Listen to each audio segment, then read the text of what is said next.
Hello, everybody. Welcome back to another episode of Engage ED. I am your host, April Kirkendall, and today's episode is going to be a little different than the official episode that's going to be coming out next. Today's episode is going to be all about me reflecting on the connections that I have made with my students, my colleagues, with their parents, and the impact that it has had on me as an educator. I'll be reading and sharing some heartfelt letters from my previous students and sharing a bit more about who I am as an educator and my journey throughout education.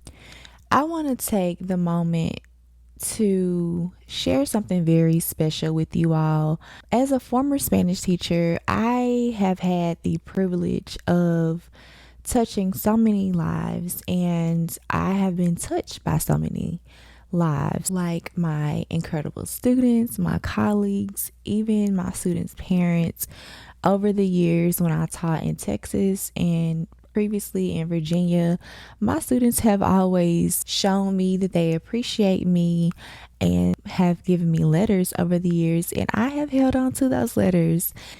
If you're listening to the audio of this podcast, you'll see that this is going to be filmed in two different locations.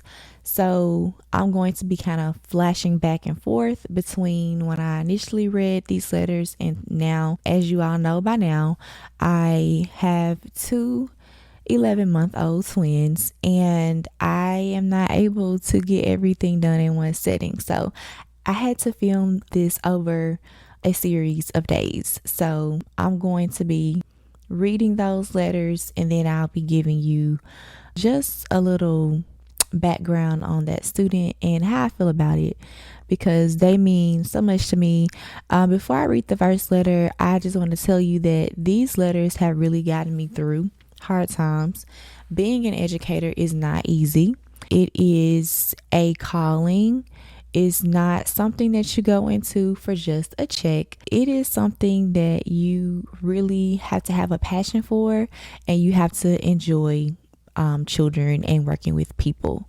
So I've had some challenging times, especially during the pandemic, because during that time, that was my first year of teaching high school, and it was just a lot thrown at me at one time. And this one student, who I'm going to start off with first before I flash back to the other day when I was reading these letters, she wrote me a letter. She was so quiet.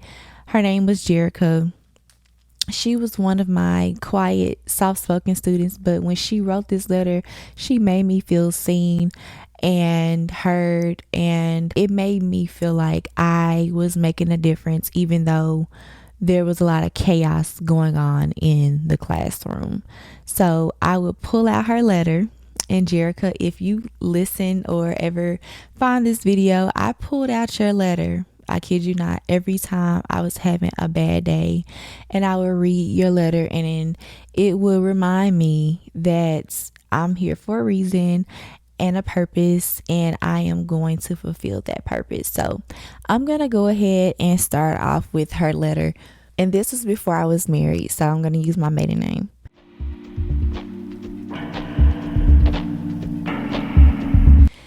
Dear Miss Standback, I want for you to know that I think you are gorgeous and you are a sweetheart.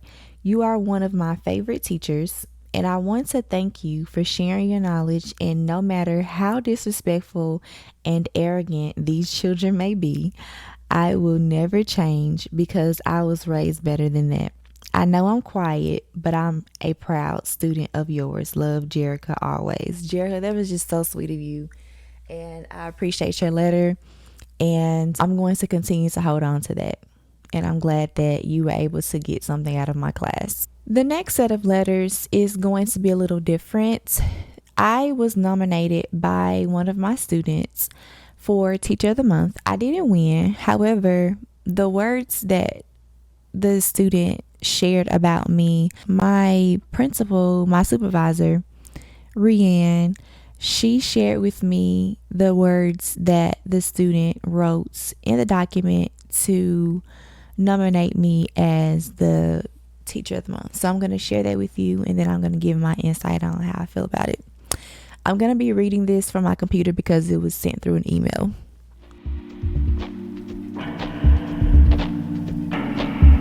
So the student is Sabian, and Sabian says, Ms. Kirkendall always makes sure she communicates with every student to know where they are emotionally and mentally.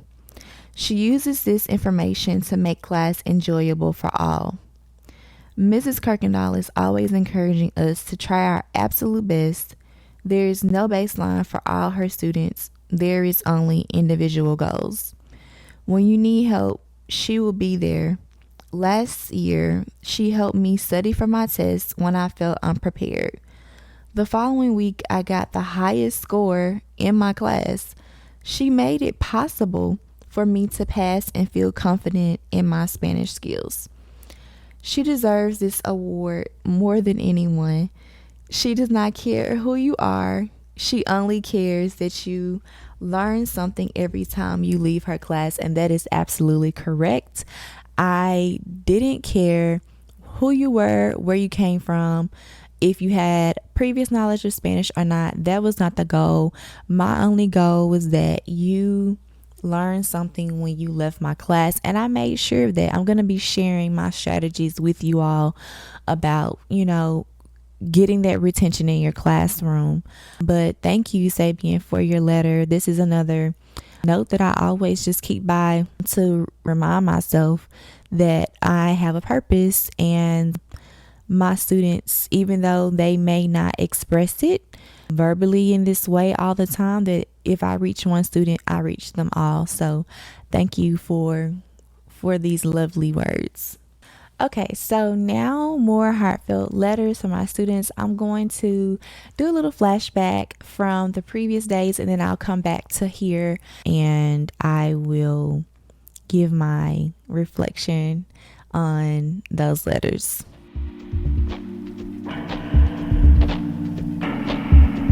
Spanish to me is more than a language. It's a way that me and my family live by. You have brought me closer to the people I love by teaching me the language I lost. Thank you is a phrase that undermines my appreciation for you. You are so sweet and so kind. May the rest of your year bring you what you desire. So this is another letter from Sabian. He has always expressed to me that I was his favorite teacher, but I appreciate all of your letters because, once again, they have helped me throughout my educational journey as a teacher. His family was from the Dominican Republic, I believe. If I'm mistaken, please forgive me. He had always practiced Spanish with his grandmother, but he wasn't as fluent as he wanted to be. And I believe at the end of my class, he was more confident in using his language skills, verbally, reading and writing. And listening skills was also improved as well. So that just makes me feel so good when my students tell me that I am helping them gain something back that they feel like they lost. You are amazing. I don't know how you are doing all you're doing. Happy Valentine's Day. So this little note here is from Rianne. She was my supervisor from my previous school here in Virginia.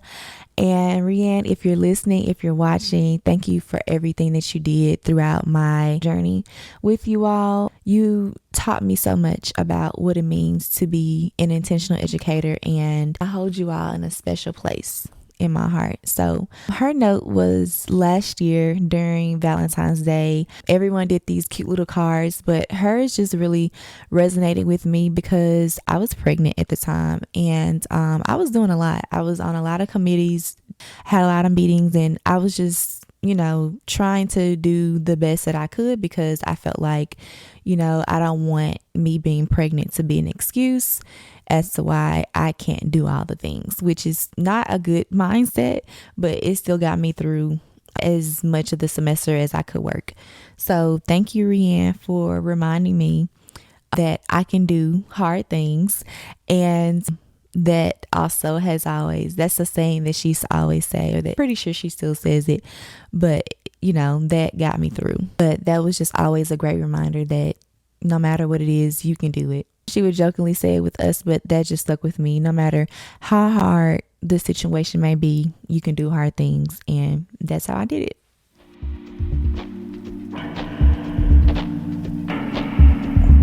I have enjoyed our late nights in the workroom, but now you have a new focus.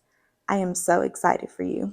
So, this next note is from my colleague, Mindy. Hi, Mindy. If you're listening, if you're watching, I appreciate all of the moments that we had in the workroom. So, I worked at this high school for 2 years. And when I first joined the team, I was a little overwhelmed. There was so much to learn. It's an international baccalaureate school, and it's a completely different program that I had to learn. The framework of teaching was very specific, and I wanted to make sure that I achieved my goals that I set and that my supervisor set for me as well. So I would stay after work probably up until like 6, almost 7, almost every day. And I did that for a few months until I felt comfortable with the IB framework, and I did achieve that goal, and I was able to provide trainings on that. So Mindy was a math teacher, and she was one of the colleagues who also stayed after. She was grading papers. She was more experienced than I was with teaching. We were there for different reasons, but we would just talk and, share ideas. And it was just a joy working with her and having someone keep me company, so to speak, during those late nights. So that's something that I cherish and appreciate. So thank you, Mindy.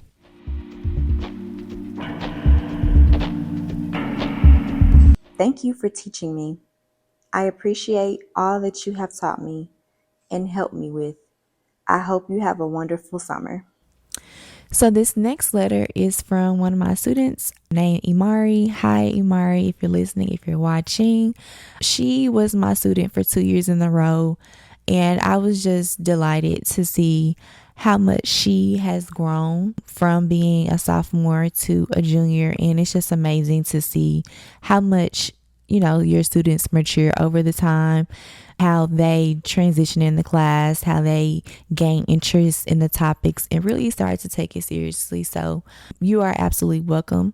Everything that I taught you and that you received out of the class, it just makes me feel as though I have fulfilled my purpose, because that's all I wanted to do was serve you all. So I love helping my students.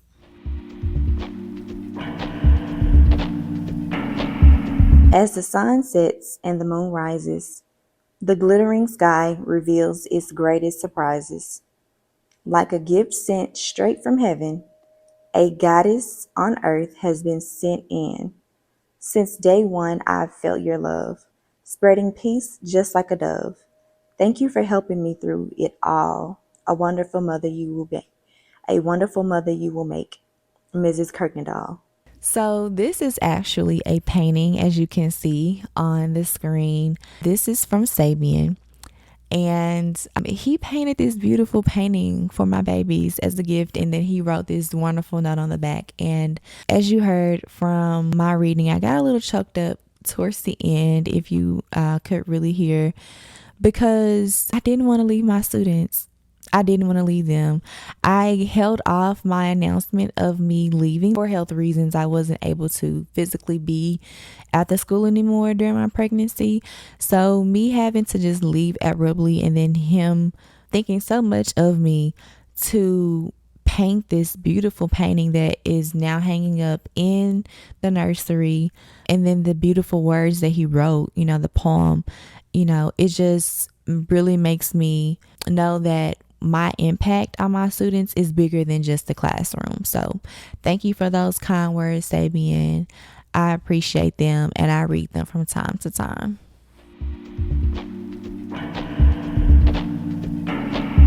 Thank you for everything you have done for our son during this school year. We appreciate all your efforts. So this last letter is from a parent, it's from their family. This is another one of my students that I had the opportunity of teaching for 2 years while he was a freshman and while he was a sophomore. And it's a delight to see my students progress over the years, how they mature and how they have new focuses, have new interests. I remember him gaining more interest in sports and wanting to make sure that his grades were on point for his games. And I just really appreciate how my students and their families show gratitude for all the support that I gave them. It was my absolute pleasure of serving you all and serving your community. So you are absolutely welcome for all the support and help that was given to your son throughout the school year. So, and that note came from Rami. Rami, if you're watching, if you're listening, I hope that your junior year was as successful as your freshman and sophomore year. Rami's letter from his family reminded me why I have such a strong connection with families. His family in particular will always send holiday cards, gifts during Teacher Appreciation Month. So I really appreciate all the gifts and the letters and the cards that you all sent, because it just reminded me that, hey, we are important to you all. We feel seen and that you appreciate us. So I really appreciate that.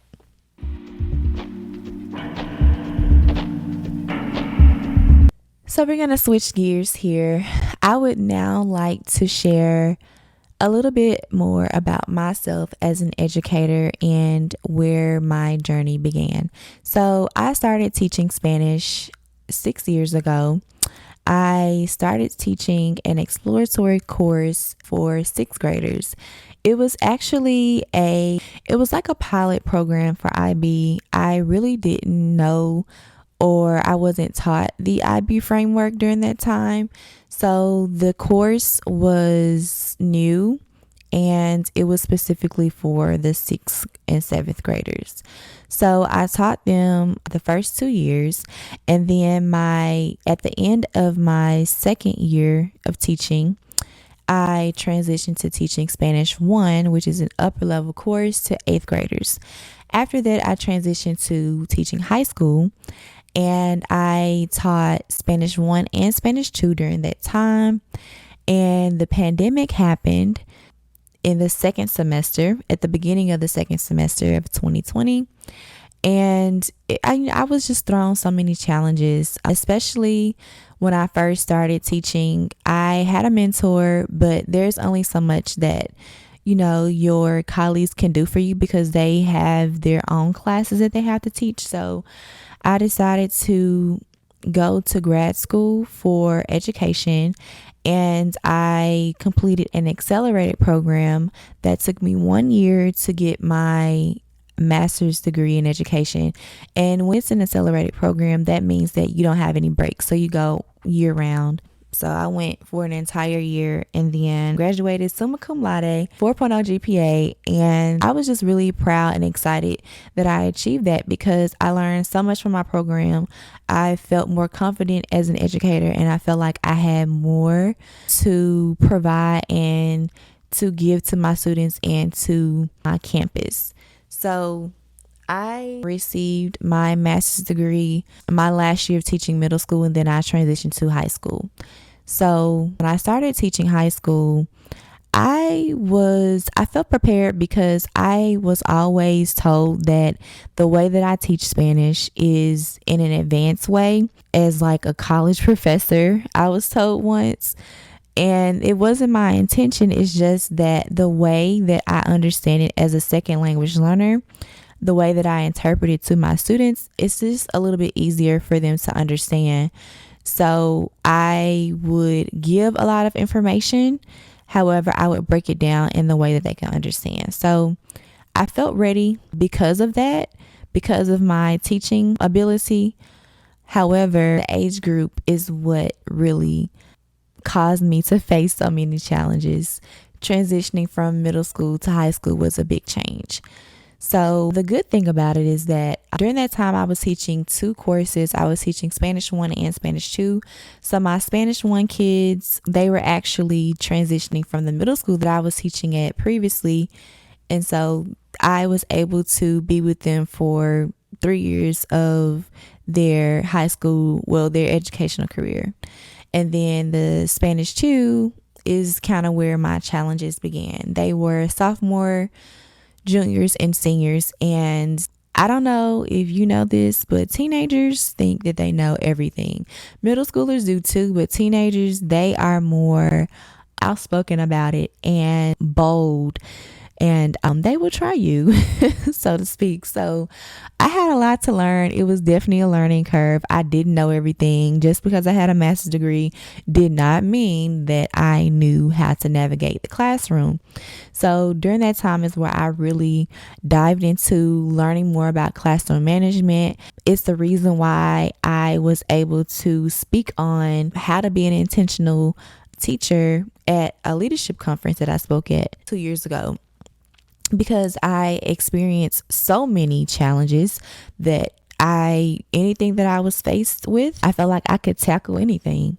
So classroom management is a second nature to me now because of that. And that's probably why I was going through all of those experiences, because of what I can offer and provide for other teachers that were joining the teaching journey, that were just starting off in their teaching journey, or who just needed to pivot in their classroom. Fast forward to teaching high school, my last year of teaching, which is at my previous school, I had the opportunity to speak at a leadership conference on how to empower all, meaning students, their parents, my colleagues, and how to gain a connection between the three. Also, how to incorporate administration and on those conversations and those connections, and how we can all work together for the better good of the student. Challenge. So all in all, those challenges that I was faced with, the lessons that I learned, have all shaped me to the educator and to the woman and to the mother that I am today. And I have always believed in having a welcoming, inviting, engaging classroom. So I hope that you were able to gain that insight from my students, from my colleagues that left me those letters. And that is just a little tidbit of what you will get and receive from this podcast. So as we move forward with Engaged ED, I want this podcast to be a safe place where we can all share stories and offer support and learn from each other. Whether you are a teacher, a seasoned teacher, or a new teacher, a student, or a parent, we are all on this educational journey together. One thing that I learned from my supervisor from my previous school: you will never stop learning. I mean, that's something that we always know, but you can never learn enough, is what I'm trying to say. So your educational journey does not stop here. So if you don't fit in that group, this podcast is still for you, because you should be striving to personal growth. If not, you need to make sure that you tune in so that you can learn how to achieve that. So thank you all so much for joining me today. Thank you for your support that you have shown me for the trailer of this podcast, and for being a part of this amazing community that we are all building together. Next week, we'll be diving into the full segmented episode. It's going to be titled Bridge Communication Gaps. I'll be talking with you about how to achieve effective communication inside and outside of the classroom, what you need to do to achieve that with your students, with their families, with your admin team, with your colleagues, whoever it may be. If you have any questions or want to share a story with me, please email me or send me a DM. My email is engageedpodcast@gmail.com, and you may DM me on Instagram at engageedpodcast. And don't forget to subscribe, rate, and review on your favorite podcast platform. And until next time, are you going to be a bridge builder or a barrier breaker? See you all next week.